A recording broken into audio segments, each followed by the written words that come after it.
जैसा कि आप स्क्रीन में देख सकते हैं, 60 स्थित डिफेंस कॉरिडोर में अडानी डिफेंस एरोस्पेस की पहली यूनिट लग चुकी है। आपको बता दें कि यहाँ पे सबसे पहले rifle, light machine gun, AK-47 carbine की गोलियां बनती हुई नज़र आएंगी आपको। इसके बाद अगले चरण में आर्टिलरी गन, गोला बारूद, तोपें, हैंड ग्रेनेड समेत सेना के अन्य सामान आपको बनते हुए कानपुर के डिफेंस कॉरिडोर में नज़र आने वाले हैं।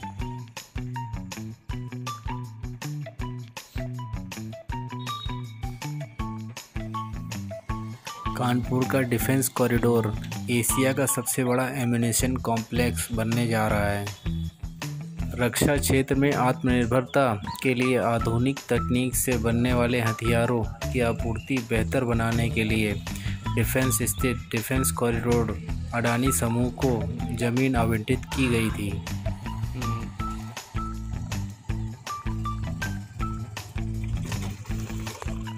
भविष्य में यहाँ पर आपको टोड सीरीज़ की तोपें भी बनती नज़र आएंगी। आपको बता दें, टोड सीरीज़ की तोपें, इन तोपों का इस्तेमाल वियतनाम से लेकर यूक्रेन युद्ध तक किया जा रहा है। आप देख सकते हैं, यह डिफेंस कॉरिडोर का हेलीपैड है। मिली हुई जानकारी के अनुसार भविष्य में यहाँ पर मेक इन इंडिया के तहत बुलेट प्रूफ जैकेट, ड्रोन, लड़ाकू विमान, हेलीकॉप्टर, मिसाइल्स यहाँ तक की बनाई जाएंगी।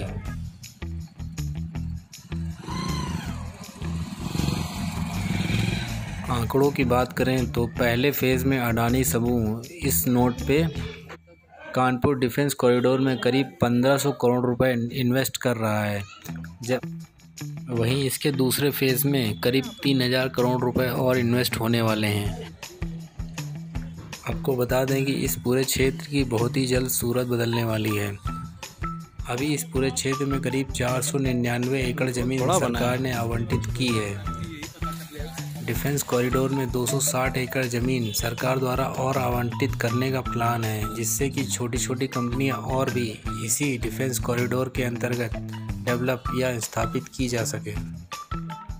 सरकार का कहना है कि करीब करीब छोटी छोटी 100 कंपनियां और इकाइयां यहां पर स्थापित होने का अनुमान है, जिसके लिए 140 करोड़ रुपए से और ज़मीन डिफेंस कॉरिडोर में अधिग्रहित कर ली गई है।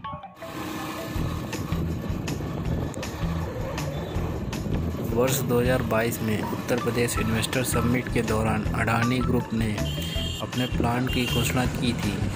2 वर्ष के अंदर ही उससे भी कम समय में कॉम्प्लेक्स बनकर तैयार हो गया है तथा इसका संचालन करके इसका उत्पादन भी शुरू कर दिया गया है। यह पूरा प्लांट ऑटोमेटिक सिस्टम से लैस है, जो कि आर्टिफिशियल इंटेलिजेंस डेटा एनालिसिस का उपयोग करके इसकी क्वालिटी को मेंटेन करेगा। अडानी समूह का मानना है कि पूरे नोड को डेवलप होने के बाद करीब करीब यहाँ सीधे तौर पे 4000 डायरेक्ट और इनडायरेक्ट रोजगार डेवलप होते हुए नज़र आएंगे।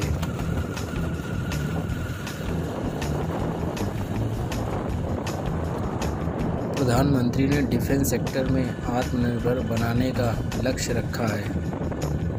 केंद्र सरकार रक्षा क्षेत्र में आयात घटाने के लिए लगातार प्रयास कर रही है। इसके लिए डिफेंस सेक्टर में अरबों डॉलर के लिए कारोबार के रास्ते खोले गए हैं।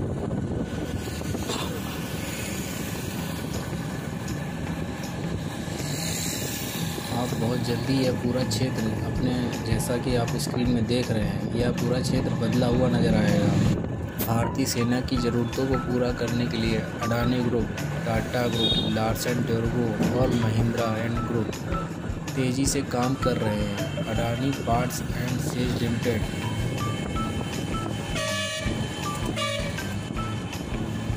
अडानी समूह के अधिकारियों का कहना है कि रक्षा क्षेत्र में विदेशी निर्भरता से भारतीय सेना की ज़रूरतों को समय पे पूरी नहीं हो पाती है, साथ ही आर्थिक अवसर भी कम होते जाते हैं।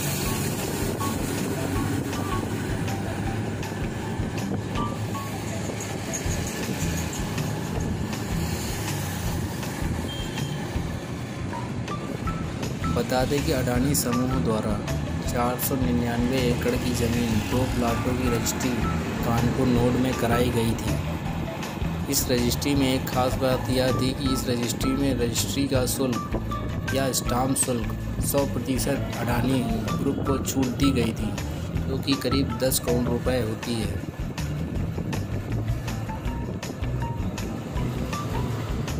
प्रदेश में औद्योगिक गतिविधियों को बढ़ाने के लिए औद्योगिक विकास की ओर से स्टाम्प शुल्क की छूट दी जाती है। इसी नियम के तहत अडानी डिफेंस को 100% स्टाम्प शुल्क छूट दे दी गई थी।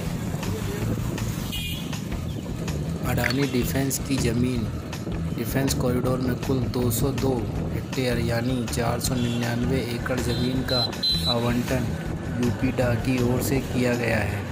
यह ज़मीन 2 प्लाटों में शामिल है। पहला प्लाट 1 का क्षेत्रफल करीब 100 हेक्टेयर है।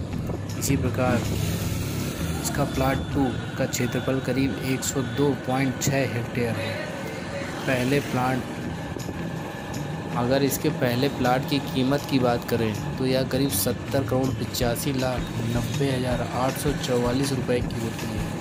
इसी प्रकार इस प्लाट पर करीब स्टाम्प ड्यूटी की छूट 45,31,799 रुपये होती है। और अगर प्लाट 2 की बात करें तो करीब 59,06,34,350 रुपये का यह प्लाट है। और अगर दूसरे प्लाट की स्टाम्प ड्यूटी की बात की जाए तो करीब 3,54,29,555 रुपये की है।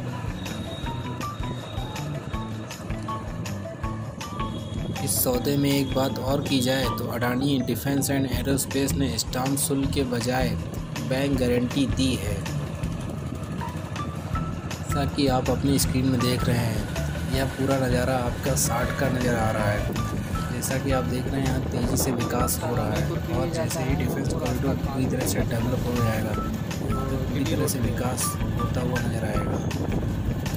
बहुत ही जल्द 60 के आसपास आपको होटल्स, रेस्टोरेंट और हॉस्टल सभी तो आपको नज़र आने लगेंगे। जल्द ही 60 स्थित डिफेंस कॉरिडोर को इलाहाबाद हाईवे से जोड़ने की तैयारी है, जिसे महाराजपुर के पास जोड़ा जाएगा। इसका टेंडर भी अलॉट हो चुका है। आप सबके लिए यहाँ बहुत ही जल्द जॉब निकल कर आएंगी और यहाँ की सूरत बदलने वाली है। इस वीडियो के जरिए डिफेंस कॉरिडोर का आप आनंद लें। वीडियो देखने के लिए बहुत बहुत धन्यवाद। ऐसे ही हमें सब्सक्राइब और लाइक करते रहें।